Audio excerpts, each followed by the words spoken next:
Page 156, Take My Life. 4/4 time, key of F major, 1 flat, all the B's are flatted.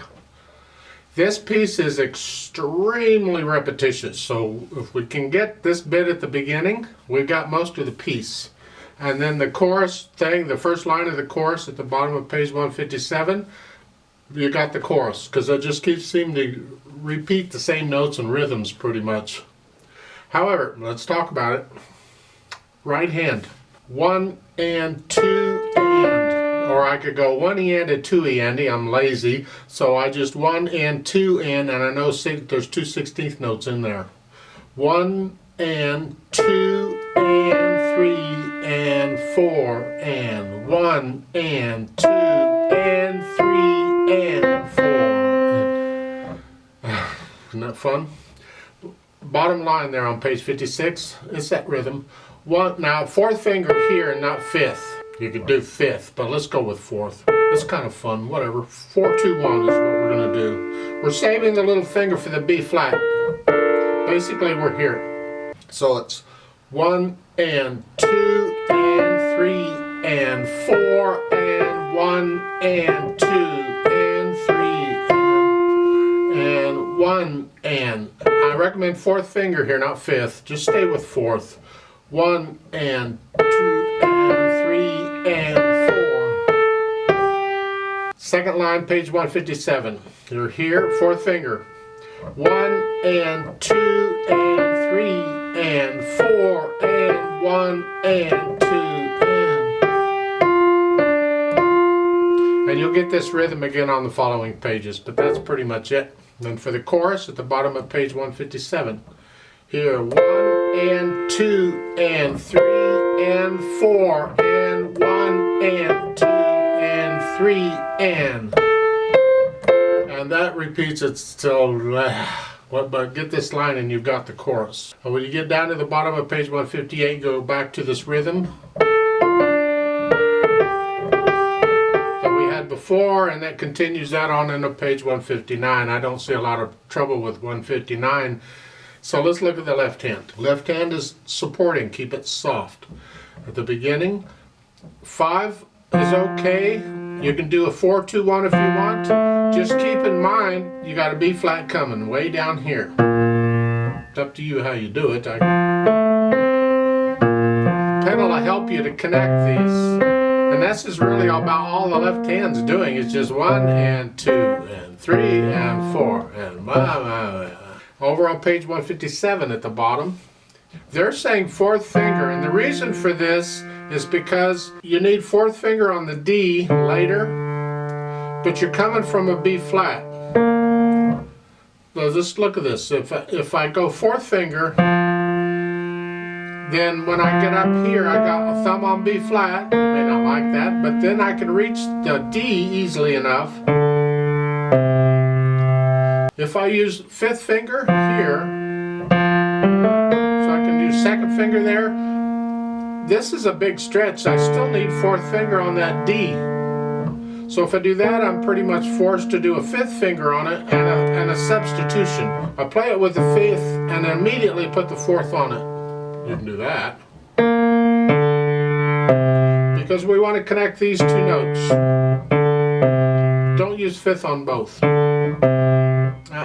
You'll have to decide for yourself how you want to finger that. But if you can, just put the thumb on the B flat, it's easier. That happens again on page 158 in the second line, or actually, this happens several times here in this, or a few times, a couple of times, whatever. In the chorus, you'll figure it out. And that's pretty much it for the left hand. So put them together, slowly. See right there at the first measure, you're playing the D before you play the B flat. Like that. 1 and 2 and 3 and.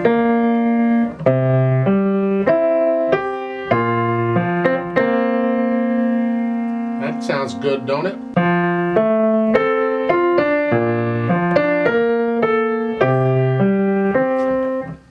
Last line, page 156.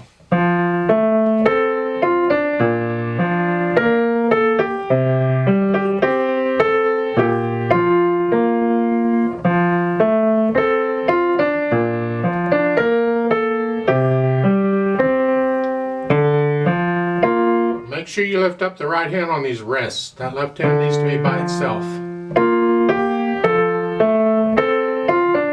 can do that for a while. Let's go down to the bottom of page 157. The chorus, we're here. 1 and 2.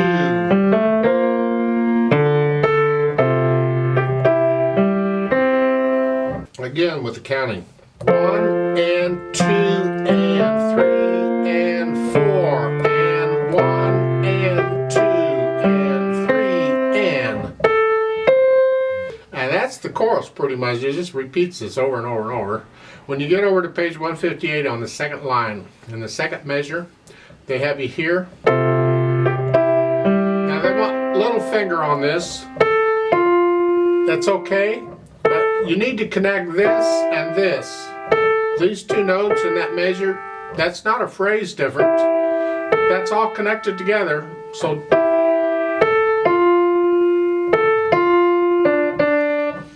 another way of doing it would be in that measure, the second measure, second line, use third finger on the A rather than fifth. But then on the next measure, if you use third, you gotta cross over and get second finger on that. So it's your choice. Or on the third line, first measure, rather than third, then you can scrunch up and use fifth.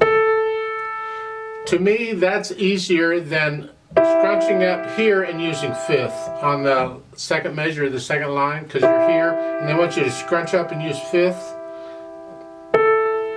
I would prefer to use fifth on the next measure. That's the first measure of the third line, because I'm here. It's easier for me to scrunch up to the A there. And then, so you experiment with the fingering here, decide what you want, pencil it in, and stick with it. And that's really pretty much it for the stuff on this page. The last line on the coda, the last two measures, and a thumb on here. Pedal wise, we need to connect this, but we have to be careful because we don't want it to get blurry because it'll mess it up. This is a moderately slow piece, so people have time to hear the blurriness, and that makes it a little trickier on the pedaling.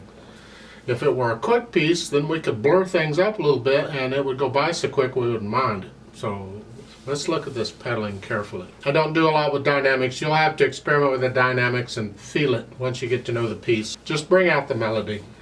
That's in the right hand, obviously. So at the beginning, the pedal is lagging behind the hands because it's a legato pedal. And I'm changing it every 2 beats here at the beginning.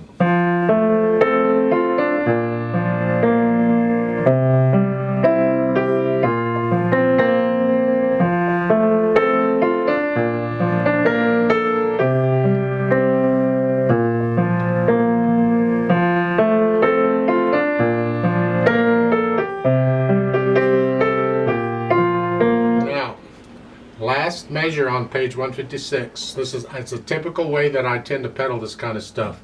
Is I can pedal the first 2 beats regular, but then I lift it up for half a beat. Here, I don't pedal that. I don't put the pedal down until I play the F's. Here, so I don't catch both of these. I don't want both of those in the pedal, so I don't pedal until I get the F. So the last measure is there. I have to hang on to that B flat a little longer than an 8th note. Finger pedal it. Like, just hold it down long enough to catch it in the pedal.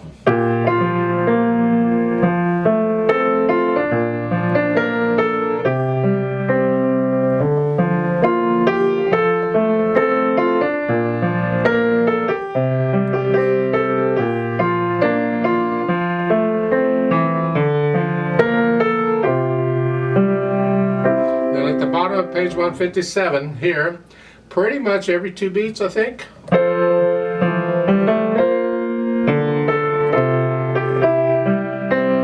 Now in the last measure on 157, it's first and second beats. Right there. last beat. That's by itself.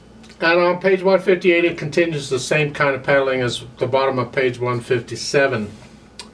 Then when you get down to the bottom of page 158, we go back to the every 2 beats. It's pretty much every 2 beats for the most part. I could offer more with the pedaling, and you can experiment. There's times when you can leave the pedal up. You don't need it at all, but you'll have to decide on your hearing and what you like to hear there. Now, as far as the coda goes, at the bottom of page 159 here, I don't pedal the last beat on that. I just hold it down for 3 beats, then up, then down, change it, and change it, and then hold it down to the end, and the hands and the pedal come up at the same time. Now, as far as the roadmap goes, you have first and second endings on page 157. So you're going to play the first ending and repeat it back to the bottom of page 156 for the verse, because then there's 2 verses. Then on page 157, when you get there, you skip the first ending and play the second and go on to the chorus. Over on page 159, there's a first and second ending again. So then you're going to repeat back to the bottom of page 157 for the chorus. Then when you get over to 159 again, then you skip the first ending and take the second ending. And this is where it gets interesting. There's a DSL coda there. So at the end of the second ending, this is the end of the 3rd line on page 159, the DS means go back to the sign. Well, the sign is at the bottom of page 157 for the chorus. You see it there? So you're going to go back to that point. It's like you're repeating the chorus again, sort of. Except then on page 158, when you on the 3rd line down between those 2 measures, there's a 2 coda and a circle with a cross. They don't need the 2 coda. Just the circle with the crosshairs is really all that's needed. That means you jump from that point to the coda, which is at the bottom of page 159. It has the same symbol. You connect the symbols, and that's how the roadmap. Now, when we do the play with me, I don't want to deal with the page turn. So I can do the repeat on page 157 because there's no page turn. But I'm not doing any of the other stuff. So when we get to page 158 and 59, I'm just going to play the 2 pages straight through. It's going to sound a little funny. That's all right. Straight through, just because all I want to do is double check the notes and the rhythms to give you a chance to double check the notes and the rhythms. If you want to play along, you go ahead. I haven't really talked much about interpretation and all that. That's where you add the dynamics and the inflections and the feelings. You got to get to know the piece well enough, all the mechanics out of the way, so you're not focusing on mechanics. You're focusing on the message of the music and all the wonderful things going on. Then you feel it, and you'll play it as you feel it. If you don't feel it, you'll play it mechanically. Lots of people do that. They just play mechanically. Now I leave that up to you. It's a personal thing. So let's do a play with me on this and double check the notes and the rhythms. I'll give us 4 counts, slowly.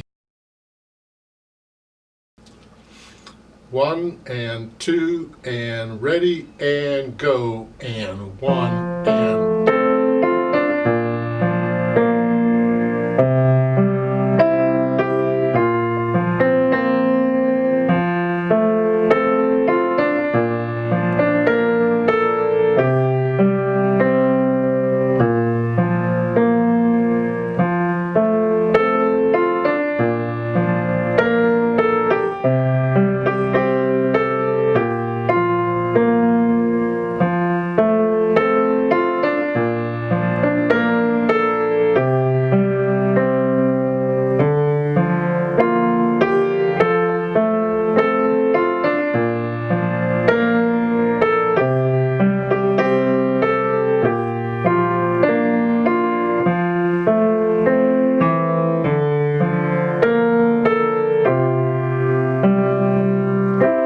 repeat.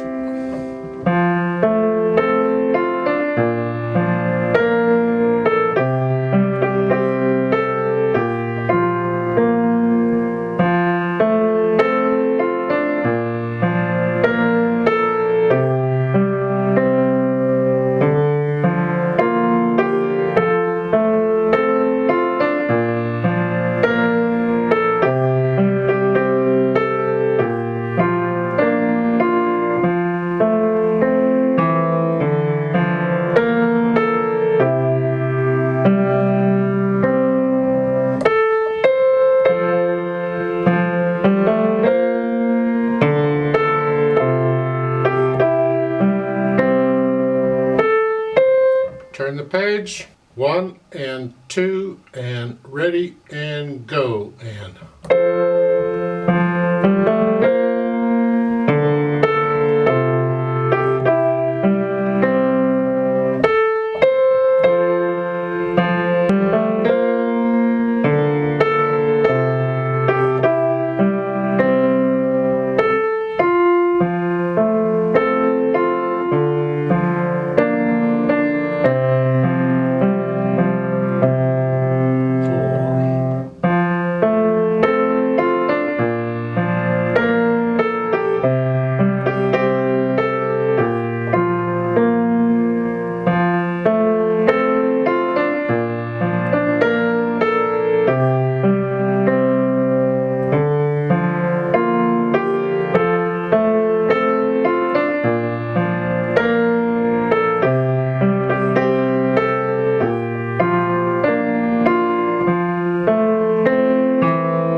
the second ending, straight across, right there.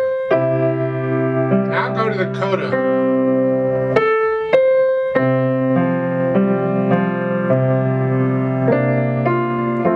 And 2. 2, 3, 4, hold 2, off.